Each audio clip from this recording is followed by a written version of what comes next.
Hey everyone, my name is Hunter and I am an activity coordinator at Lurie Children's. I'm so excited to be with you here today because I'm not at the hospital. I'm somewhere really special. Do you have any ideas where I'm at? I'm in this really cool wonderland of color and fantasy. It's really crazy, but I'm just across the street at the Museum of Contemporary Art Chicago. Here, we're going to take a deep dive, a closer look at the Nick Cave exhibit.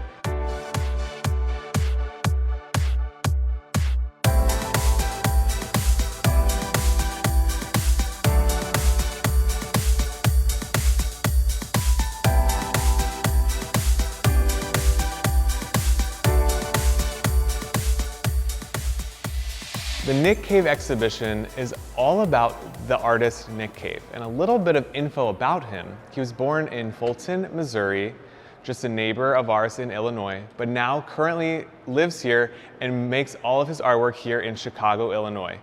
He doesn't just make artwork with paintings or drawings, but is extremely multidisciplinary, making work like dance, performance, multimedia, all sorts of different types of artwork that creates such an amazing plethora of work that he's known for.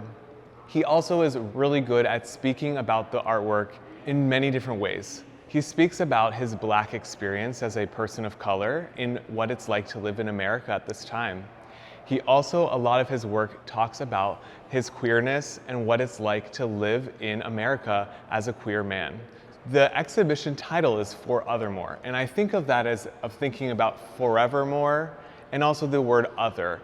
Nick Cave uses those words to really focus on the other, the uniqueness of everyone's individual self. As we look at these spinners in Spinner Forest, which is one of his pieces here at the MCA, these are like ordinary spinners you might see like out on a porch, or maybe hanging from a tree, just ordinary objects. But he's using these symbols of the peace sign or of stars or different things to make you think about what he's really asking you to look at. We even see some that show violence, like a gun. We're thinking about things that oppose that, like happiness, like a smiley face. So all of these things we think about can really make us question, what are these ordinary objects used for, specifically when they're taken out of kind of where they're supposed to be and put into a museum setting. All of these colors are so vibrant, the way that they spin in the light. This is one of my favorite pieces. It's like so cool. And they go on all the way through this awesome corridor here at the MCA.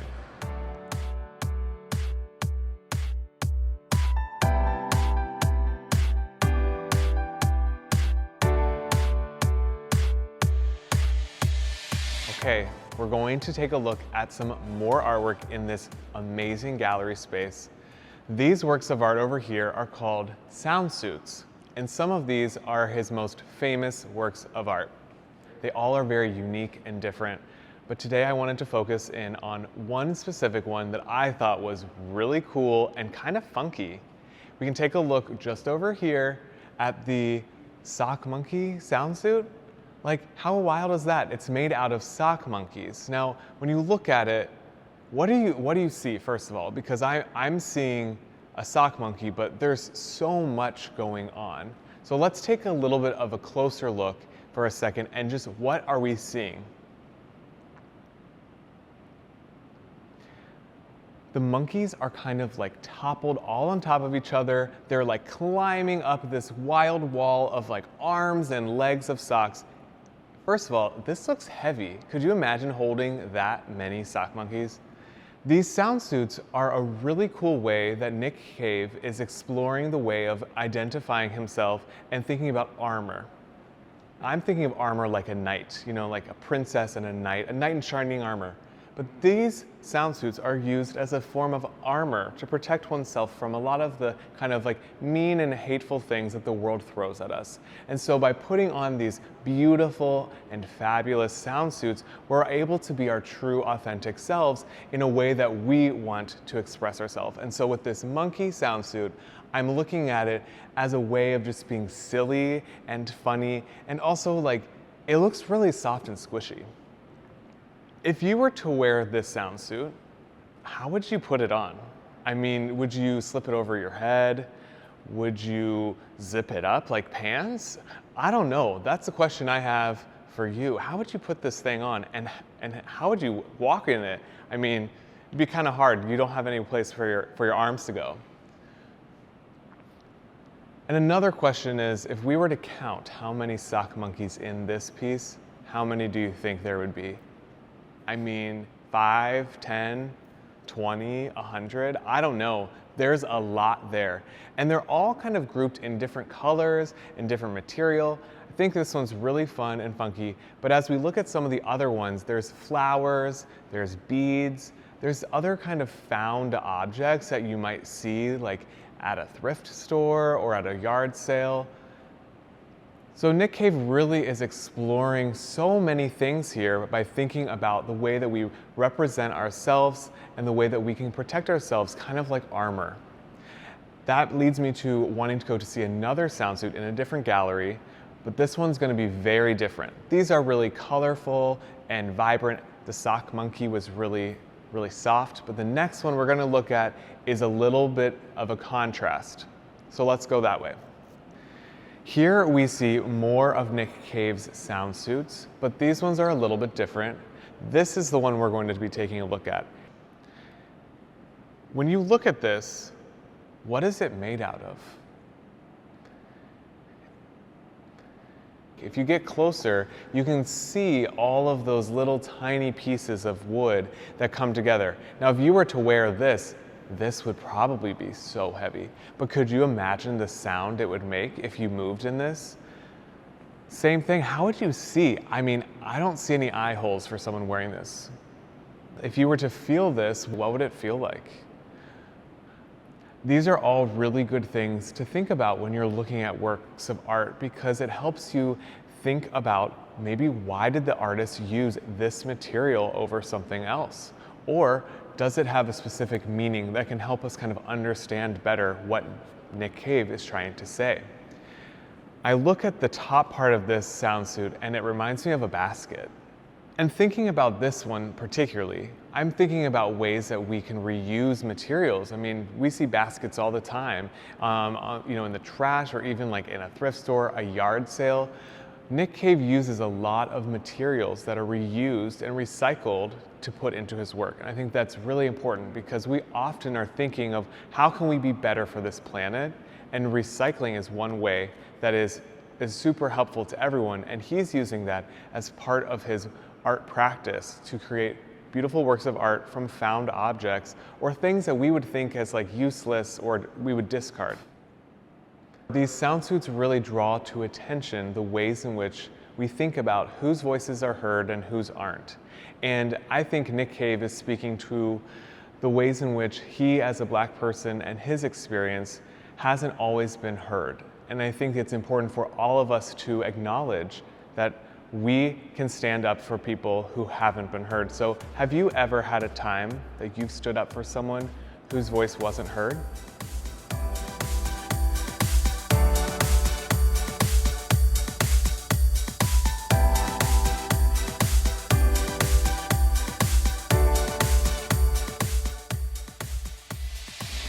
We're here at our next work of art that we're going to take a deep dive into, and I have a special friend here who is going to help us look closer. Why don't you introduce yourself? Hi everyone, my name is Christiana Castillo. I'm the manager of learning for youth interpretation at the museum, so I get to do a lot of really cool programming with kids and their families. And this piece behind me, wall relief, is one of my favorite pieces at the museum in the Nick Cave Forothermore exhibition. Nick Cave really loves collecting materials that might otherwise get thrown away, and these he all got from thrift stores and antique shops throughout the United States. And he wanted to use materials that he usually uses in his sound suits in a different way. So he got these panels, and there's actually like crocheted blankets and tapestries behind the metal, and then he kind of wove all of these miscellaneous creative reuse items behind it. Oh, a fun fact about Nick Cave, he works really closely with his partner, Bob Faust. And what they'll do is when it comes to creative reuse, they will buy a flight, a one-way ticket somewhere in the United States, get a van, rent a van, and then travel all the way back to Chicago and go to thrift stores and antique shops along the way. So they fill their van with materials like these, and then they use it at their art studio here in Chicago to make pieces like this. That's really cool, and what a cool fact. Talk about collaboration. I know that Bob Faust is in some of the exhibition with his texts and like wall vinyls, correct? Yeah, behind us, that wall vinyl over there, the wallpaper, that's in collaboration with Bob Faust. So cool. Like, I think that's really awesome how we can collaborate, thinking about collaboration and like working together to create amazing works of art. I want us to look closer now as we look at some of the different materials that Bob and Nick Cave found together. And there's so many things to look at. I'm noticing a lot of birds, but what are other things that you see?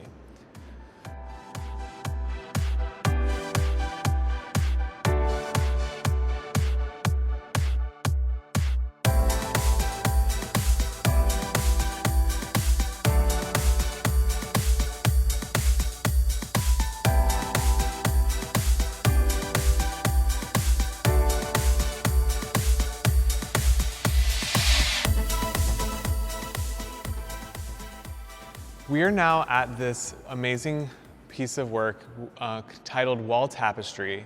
This is a great example of Nick Cave's use of a multimedia piece of work, which uses a lot of different types of things. So we're looking at the wall, but also this table over here. Christiana is going to talk to us a little bit more about kind of the background or the kind of the context of this piece of art. Yeah, Nick Cave is a really amazing artist who talks about things that are contemporary or of our time, but he also makes sure that we don't forget about the history that the United States of America has. One of those histories, which is an unfortunate one, is the enslavement of Black people in the United States of America.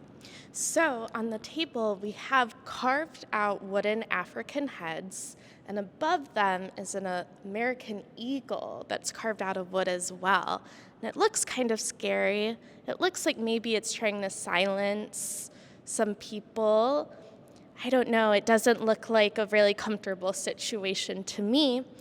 But something else that's really cool is behind us is this really big tapestry. It reminds me of the stars in the sky or a constellation. And I think Nick Cave is saying that those who have been killed due to enslavement in the United States of America, they're still with us today. And there's resiliency there, and there's a history we shouldn't forget, even if it's one we're not proud of. I think this is so cool because it's very sparkly. It's very different though than some of his other works, which are really colorful and bright. And we see these really cool, like you said, constellations or stars. I know you have a really cool fact about what these are actually made out of. These are actually made out of cocktail dresses, something you might wear when you go to a party. Nick Cave really loves parties. He loves to dance. He loves fashion.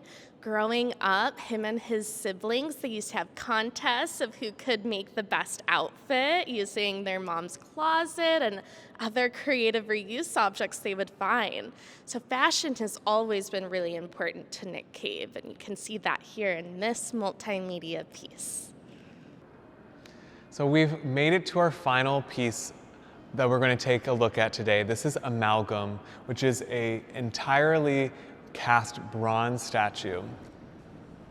As we were both speaking about, Christiana and I, in the last piece of work, there are times in history that have been really difficult, that certain people have caused harm to others, and specifically in the way that we think of a statue representing those things, people have started to take them down to consider why we are still representing them that way. And so Nick Cave looks at this sculpture as a way of producing something that brings harmony and less hate into the world. We're looking at this, a tree kind of coming out of a person. Like, I look at this and I think, what are we even looking at? I see a person, there's tree branches, there's birds. Nick Cave loves birds, and we're seeing them here again. So we can kind of take a little bit of a closer look and look at kind of this person growing from the ground. I think it's really cool to think about that these birds are all different types of species, different types of birds all coming together and kind of nesting almost in this tree.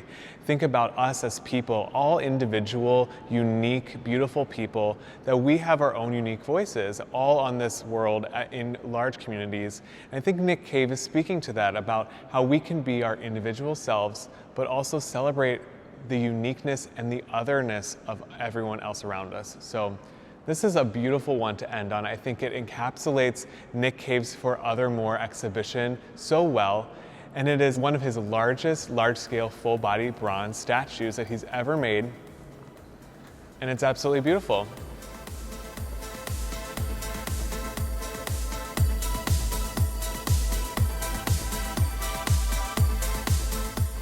Wow, wasn't that so much fun? I had a great time taking you through the Nick Cave Forothermore exhibition, and I'm so thankful to the MCA for allowing us to go inside the museum when no one else was there, just for you all. I hope to see you again sometime soon, so until then, see you later.